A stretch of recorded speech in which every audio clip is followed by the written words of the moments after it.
लालच बुरी बला है।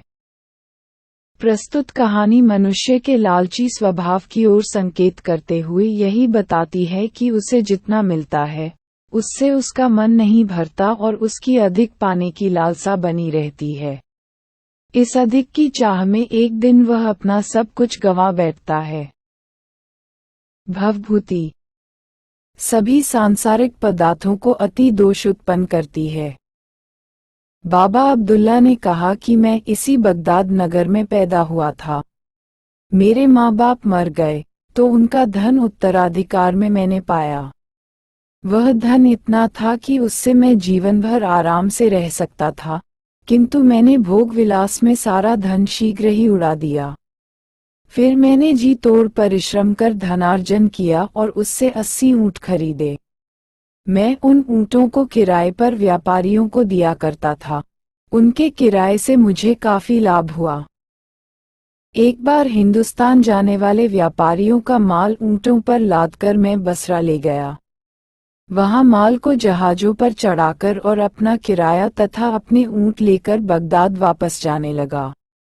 रास्ते में एक बड़ा सा हरा भरा मैदान देखकर मैंने ऊँटों के पांव बांधकर उन्हें चरने छोड़ दिया और खुद आराम करने लगा। इतने में बसरा से बगदाद को जाने वाला एक फकीर भी मेरे पास आ बैठा।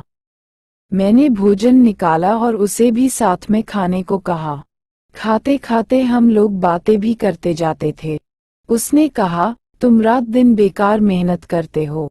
यहाँ से कुछ दूरी पर एक ऐसी जगह है जहाँ अपार द्रव्य भरा पड़ा है। तुम इन 80 ऊँटों को बहुमूल्य रत्नों और अशर्फियों से लाद सकते हो और वह धन तुम्हारे जीवन भर के लिए काफी होगा। मैंने ये सुनकर उसे गले लगाया और यह जानना चाहा कि वह इससे कोई स्वार्थ सिद्ध तो नहीं करना चाहता है। मैंने उससे कहा, तुम तो महात्मा हो, तुम्हें सांसारिक धन से क्या लेना देना? तुम मुझे वह जगह दिखाओ तो मैं ऊँटों को रत्नादि से लाद लूँ। मैं वादा करता हूँ कि उनमें से एक ऊँट तुम्हें दे दूंगा। मैंने कहने को तो कह दिया, किंतु मेरे मन में द्वंद्व होने लगा। कभी सोचता कि बेकार ही एक ऊँट उसे देने को कहा, कभी सोचता कि क्या हुआ, मेरे लिए 79 ऊँट ही बहुत हैं। वह फकीर मेरे मन के द्वंद्व को समझ गया। उसने मुझे पाठ पढ़ाना चाहा और बोला, एक ऊँट को लेकर मैं क्या करूँगा? मैं तुम्हें इस शर्त पर वह जगह दिखाऊंगा कि तुम खजाने से लदे अपने ऊँटों में से आधे ऊँट मुझे दे दोगे। अब तुम्हारी मर्जी है। तुम खुद ही सोच लो कि 40 ऊँट क्या तुम्हारे लिए कम है? मैंने विवशता में उसकी बात स्वीकार कर ली। मैंने ये भी सोचा कि 40 ऊँटों पर लादा गया धन ही मेरी कई पीढ़ियों के लिए काफी होगा।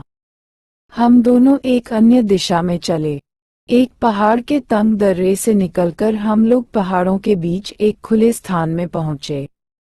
वह जगह बिल्कुल सुनसान थी। फकीर ने कहा, ऊँटों को यहीं बिठा दो और मेरे साथ आओ। मैं ऊँटों को बिठाकर उसके साथ गया। कुछ दूर जाकर फकीर ने सूखी लकड़ियां जमा करके चकमक पत्थर से आग निकाली और लकड़ियों को सुलगा दिया। आग जलने पर उसने अपनी झोली में से एक सुगंधित द्रव्य निकालकर आग में डाला। उसमें से धुएं का एक जबरदस्त बादल उठा और वह एक ओर चलने लगा। कुछ दूर जाकर वह बादल फट गया और उसमें एक बड़ा टीला दिखाई दिया। जहां हम थे वहां से टीले तक एक रास्ता भी बन गया। हम दोनों उसके पास पहुंचे तो टीले में एक द्वार दिखाई दिया। द्वार से आगे एक बड़ी गुफा मिली, जिसमें जिन्नों का बनाया हुआ एक भव्य भवन बढ़ने पर दिखाई दिया। वह भवन इतना भव्य था कि मनुष्य उसे बना ही नहीं सकते थे। हम लोग उसके अंदर गए तो देखा कि उसमें असीम द्रव्य भरा हुआ था।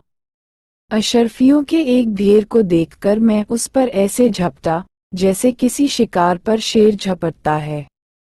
मैंने ऊँटों की खुर्जियों में अशर्फियां भरनी शुरू की।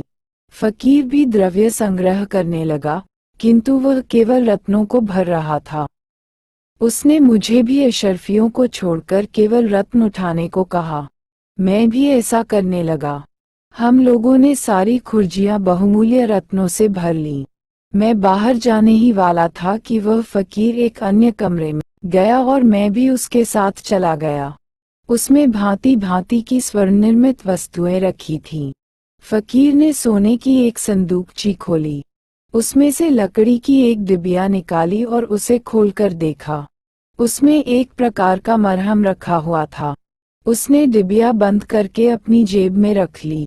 फिर उसने आग जलाकर उसमें सुगंधित द्रव्य डाला और मंत्र पढ़ा, जिससे वह महल, गुफा एवं टीला सभी गायब हो गए, जो उसने मंत्र बल से पैदा किए थे। अब हम लोग उसी मैदान में आ गए, जिसमें मेरे ऊंट बंधे बैठे थे। हमने सारे ऊंटों को खुर्जियों से लादा और वादे के अनुसार आधे आधे ऊंट बांटकर फिर उस तंग दर्रे से निकले, जहां से होकर आए थे। बसरा और बगदाद के मार्ग पर पड़ने वाले मैदान में पहुंचकर मैं अपने 40 ऊंट लेकर बगदाद की ओर चला और फकीर 40 ऊंट लेकर बसरे की ओर रवाना हुआ। मैं कुछ ही कदम चला था कि शैतान ने मेरे मन में लोभ भर दिया और मैंने पीछे की ओर दौड़कर फकीर को आवाज दी। वह रुका तो मैंने कहा, साईं जी, आप तो भगवान के भक्त हैं। आप इतना धन लेकर क्या करेंगे? आपको तो इससे भगवान की आराधना में कठिनाई ही होगी। आप अगर बुरा न माने तो मैं आपके हिस्से में से इस ऊंट ले लूं। आप तो जानते ही हैं कि मेरे जैसे सांसारिक लोगों के लिए धन का महत्व होता है। फकीर इस पर मुस्कुराया और बोला, अच्छा, 10 ऊंट और ले जाओ। जब फकीर ने अपनी इच्छा से बगैर हीला हुज्जत किए 10 ऊंट मुझे दे दिए, तो मुझे और लालच ने धर दबाया और मैंने सोचा कि इससे 10 ऊंट और ले लूं। इसे तो कोई फर्क पड़ना नहीं है। अतएव मैं उसके पास फिर गया और बोला, साईं जी, आप कहेंगे कि यह आदमी बार बार परेशान कर रहा है, लेकिन मैं सोचता हूँ कि आप जैसे संत महात्मा 30 ऊंटों को भी कैसे संभालेंगे। इससे आपकी साधना आराधना में बहुत विघ्न पड़ेगा। इनमें से 10 ऊंट मुझे और दे दीजिए। फकीर ने फिर मुस्कुरा कर कहा, तुम ठीक कहते हो, मेरे लिए 20 ऊंट ही काफी हैं। तुम 10 ऊंट और ले लो। 10 ऊंट और लेकर मैं चला, किंतु मुझ पर लालच का भूत बुरी तरह सवार हो गया था, या ये समझो कि वह फकीर ही अपनी निगाहों और अपने व्यवहार से मेरे मन में लालच पैदा किए जा रहा था। मैंने अपने रास्ते से पलटकर पहले जैसी बातें कहकर और 10 ऊंट उससे मांगे। उसने हंसकर यह बात भी स्वीकार कर ली और 10 ऊंट अपने पास रखकर 10 ऊंट मुझे दे दिए, किंतु मैं अभागा इतने से भी संतुष्ट न हुआ। मैंने बाकी 10 ऊंटों का विचार अपने मन से निकालना चाहा, किंतु मुझे उनका ध्यान बना रहा। मैं रास्ते से लौटकर एक बार फिर उस फकीर के पास गया और बड़ी मिन्नतें करके बाकी के ऊंट भी उससे मांगे। वह हंसकर बोला, भाई, तेरी तो नियत ही नहीं भरती। अच्छा, ये बाकी 10 ऊंट भी ले जा, भगवान तेरा भला करें। सारे ऊंट पाकर भी मेरे मन का खोट न गया। मैंने उससे कहा, साईं जी, आपने इतनी कृपा की है, तो वह मरहम की डिबिया भी दे दीजिए, जो आपने जिन्नों के महल से उठाई थी। उसने कहा, मैं ये डिबिया नहीं दूंगा। अब मुझे उसका लालच हुआ। मैं फकीर से उसे देने के लिए हुज्जत करने लगा। मैंने मन में निश्चय कर लिया था कि यदि फकीर ने अपनी इच्छा से वह डिबिया नहीं दी, तो मैं जबरदस्ती करके उससे डिबिया ले लूंगा। मेरे मन की बात को जानकर फकीर ने वह डिबिया भी मुझे दे दी और कहा, तुम डिबिया जरूर ले लो, लेकिन ये जरूरी है कि तुम इस मरहम की विशेषता समझ लो। अगर तुम इसमें से थोड़ा सा मरहम अपनी बाएं आंख में लगाओगे, तो तुम्हें सारे संसार के गुप्त कोश दिखाई देने लगेंगे। अगर तुमने इसे दाहिनी आंख में लगाया, तो तुम सदैव के लिए अपनी दोनों आंखों से अंधे हो जाओगे। मैंने कहा, साईं जी, आप तो इस मरहम के पूरे जानकार हैं। आप ही इसे मेरी आंख में लगा दें। फकीर ने मेरी बाएं आंख बंद की और थोड़ा सा मरहम लेकर पलक के ऊपर लगा दिया। मरहम लगते ही वैसा ही हुआ। जैसा उस फकीर ने कहा था, यानी दुनिया भर के गुप्त और भूमिगत धन कोष मुझे दिखाई देने लगे। मैं लालच में अंधा तो हो ही रहा था। मैंने सोचा कि अभी और कई खजाने होंगे जो नहीं दिखाई दे रहे हैं।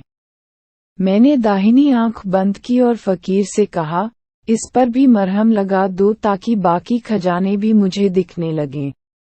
फकीर ने कहा, ऐसी बात न करो, अगर दाहिनी आंख में मरहम लगा तो तुम हमेशा के लिए अंधे हो जाओगे। मेरी अक्ल पर पर्दा पड़ा हुआ था। मैंने सोचा कि यह फकीर मुझे धोखा दे रहा है। ये भी संभव है कि दाहिनी आंख में मरहम लग जाने से मुझे उस फकीर की शक्तियों के रहस्य मालूम हो जाएं। वह फकीर बार बार कहता रहा कि यह मूर्खता भरी जिद छोड़ो और मरहम को दाएं आंख में लगवाने की बात न करो, किंतु मैं यही समझता रहा कि वह स्वार्थवश ही मेरी दाईं आंख में मरहम नहीं लगा रहा है। उसने मुझसे कहा, भाई, तू क्यों जिद कर रहा है? मैंने तेरा जितना लाभ कराया है, क्या उतनी ही हानि मेरे हाथ से उठाना चाहता है?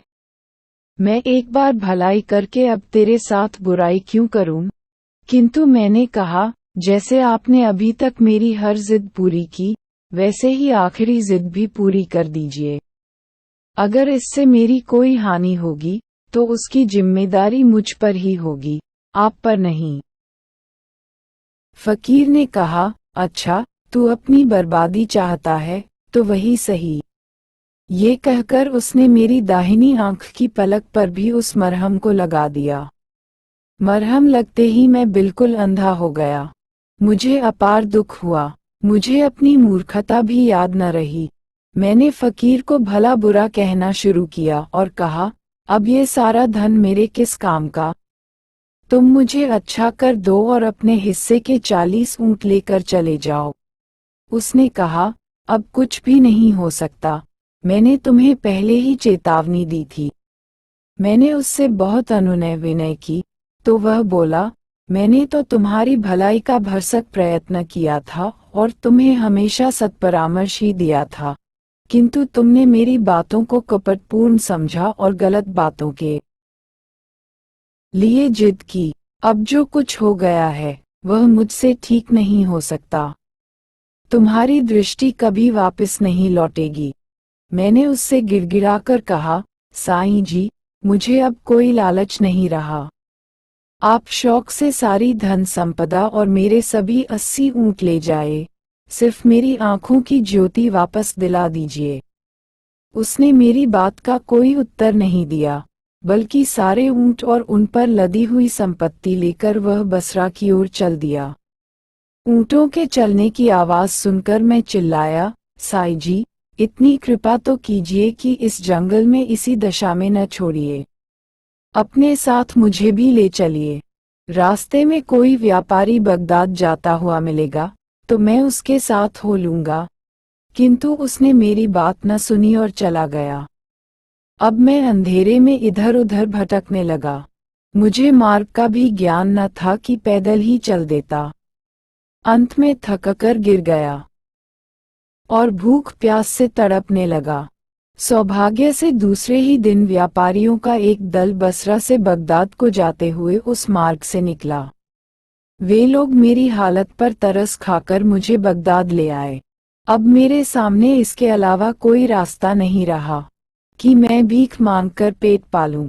मुझे अपनी लालच और मूर्खता का इतना खेद हुआ कि मैंने कसम खा ली कि किसी से भीख नहीं लूंगा। उसकी दर्द भरी कहानी सुनकर खलीफा ने कहा, तुम अपनी हालत के लिए खुद जिम्मेदार हो, अल्लाह तुम्हें माफ करे। अब तुम जाकर सारी भिक्षुक मंडली को अपना वृत्तांत बताओ ताकि सभी को मालूम हो कि लालच का क्या फल होता है। अब तुम भीख मांगना छोड़ दो। मेरे खजाने से तुम्हें हर रोज 5 रुपए मिला करेंगे और यह व्यवस्था तुम्हारे जीवन भर के लिए होगी।